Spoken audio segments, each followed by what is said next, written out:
Bom dia, mais uma manhã com Deus, priorizando a palavra de Deus, e nesta manhã do dia 17 de maio, nós vamos meditar de Jó, do capítulo 8 ao capítulo 10, e que a paz do Senhor encha o teu coração nesta manhã. Agora nós vamos ver, depois da fala de Jó, Bildade, ele vai reafirmar a justiça de Deus. E ele começa falando assim: Então respondeu Bildade o suíta: Até quando falarás tais coisas? E até quando as palavras da tua boca serão como um vento impetuoso? Perverteria Deus o direito, ou perverteria o Todo-Poderoso a justiça? Se teus filhos pecaram contra ele, também ele os lançará no poder da sua transgressão. Mas se tu buscardes a Deus, ao Todo-Poderoso, e pedires misericórdia, se fores puro e reto, ele, sem demora, despertará em seu favor e restaurará a justiça da tua morada. O teu primeiro estado, na verdade, terá sido pequeno, mas o seu último crescerá sobremaneira. Olha só o que Bildade fala, e é exatamente o que vai acontecer com Jó lá no final, não é?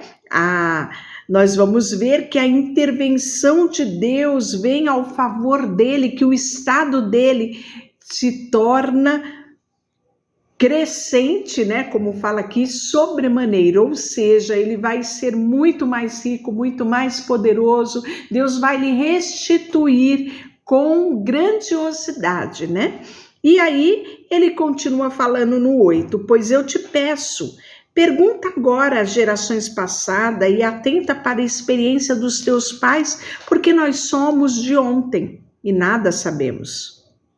Porquanto nossos dias sobre a terra são como sombra, porventura não te inspirarão os pais, e não haverá de falar-te, e do próprio entendimento não proferirão estas palavras? Pode o papiro crescer sem lodo, ou viça o juco sem água? Estando ainda na sua vergadura e ainda não ser colhido, todavia antes de qualquer outra erva se secam?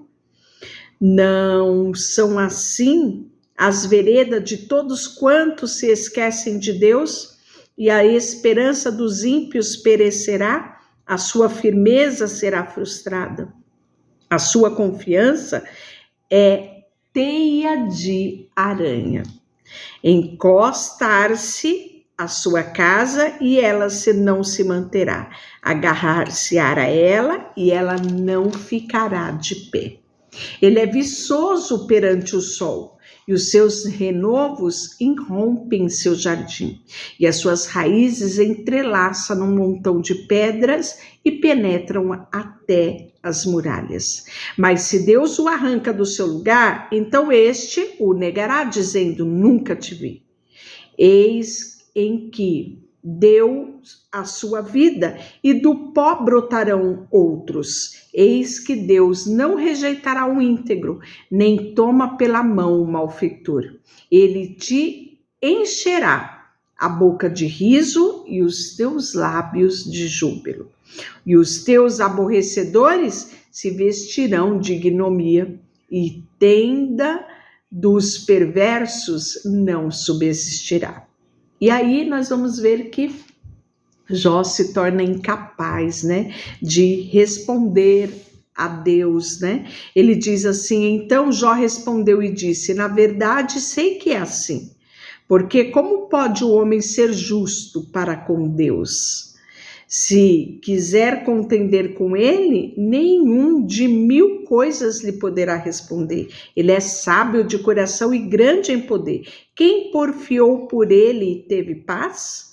Ele é quem remove os montes, sem que saibam que ele, na sua ira, os transporta. Quem move a terra para fora do seu lugar, cujas colunas estremecem, quem fala ao sol e este não sai, e sela as estrelas? Quem sozinho estende os céus e ainda sobre os altos mar? Quem fez a Ursa e o Órion e os 7 estebelo e as recâmaras do sul?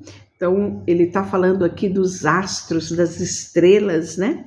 Quem faz grandes coisas que não podem esquadrinhar e maravilhas tais que não se pode contar? Eis que ele passa por mim e eu não vejo. Segue perante mim e não percebo. Eis que arrebata a presa. Quem pode impedir? Quem lhe dirá que fazer? Deus não revogará sua própria ira, debaixo dele se encurvará os auxiliadores do Egito.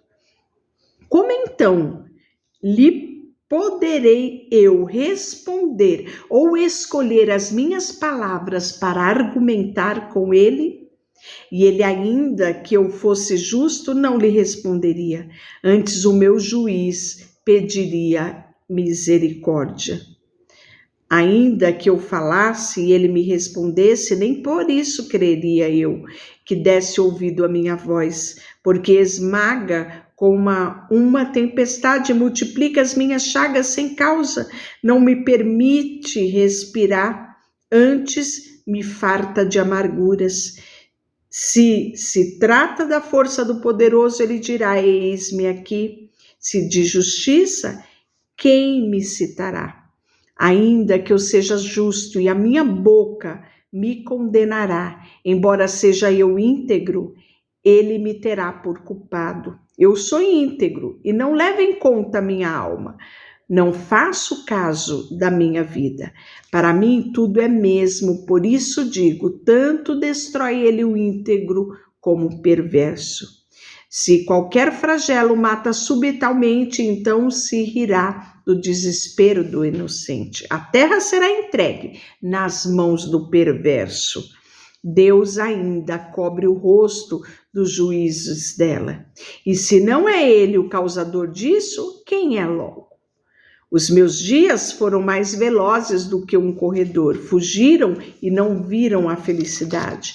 Passado os barcos de junco com a águia que se lança sobre a presa. E se eu disser, eu me esquecerei da minha queixa, deixarei meu ar triste, ficarei contente. Se ainda assim todas as minhas dores me apavoram, porque bem sei que quem me não terás por inocente. Serei condenado, porque pois trabalho eu em vão, ainda que eu lave com água de neve e purifique as mãos com cáustico. E mesmo assim me submergirá o lodo e as minhas próprias vestes me abominarão, porque ele não é homem como eu, a quem eu responda, vindo juntamente o juízo. Não há entre nós árbitro para que ponha a mão sobre nós ambos. Tire ele a sua vara de cima de mim e não me amedronte o seu terror. Então falarei sem o temer, do contrário, não estaria em mim. E aí Jó continua falando no capítulo 10 e ele protesta, né? Porque ele acha que Deus está sendo severo demais para com ele, porque o que você tem que pensar é que os dias vão se passando e a situação de Jó, ao melhorar, piora cada vez mais. Ele só é mergulhado em chagas, né? E ele não vê saída para aquela situação dele. A minha alma tem tédio, a minha vida. Darei livre curso à minha queixa. Falarei com amargura da minha alma. Direi a Deus: não me condenes. Faze-me saber por que contendes comigo. Eu acho que quando Jó fala isso, talvez nós possamos entender um pouquinho. Quem já não orou a Deus sobre algo, chorou diante de Deus sobre algo e pareceu que Deus não ouviu, né? Você buscou a resposta e parece que a resposta não vinha e o seu coração aflito não sabia mais esperar, né? E bate aquele desespero de querer aquela situação resolvida ou ouvir algo de Deus que tranquilize o seu coração.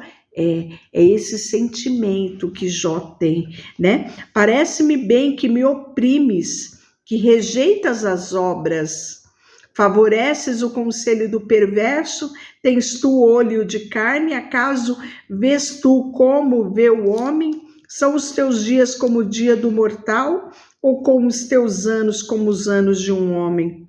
Para te informares da minha iniquidade e averiguares o meu pecado. Bem sabes que eu não sou culpado, todavia ninguém há que me livre da tua mão. As tuas mãos me plasmaram e me aperfeiçoaram, porém agora queres devorar-me. Lembra-te de que me formaste como um barro e queres agora reduzir-me a pó? Porventura não me derramaste como leite, não coalhaste como queijo? De pele e carne me revestiste, de ossos e tendões me entristecestes. Vida me concebeste na tua benevolência e no teu cuidado, e de mim tu me guardou. Estas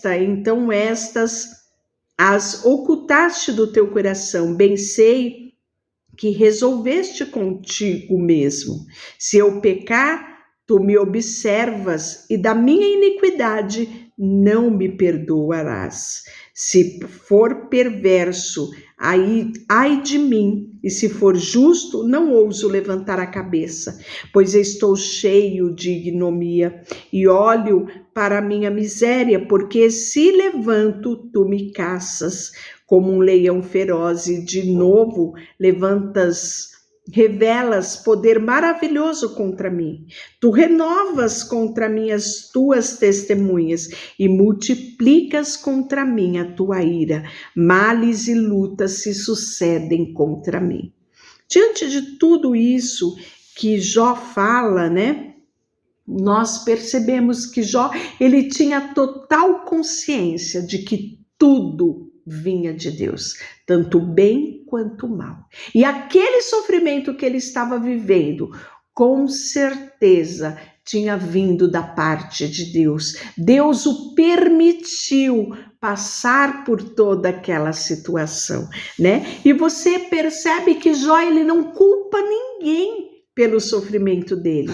Ele busca em Deus saber o que ele precisava conhecer, o que estava oculto em Deus que ele não sabia, né? E amanhã nós vamos falar sobre Zofar. É a primeira fala de Zofar, no capítulo 11. Deixa eu orar por você, Senhor, nesta manhã.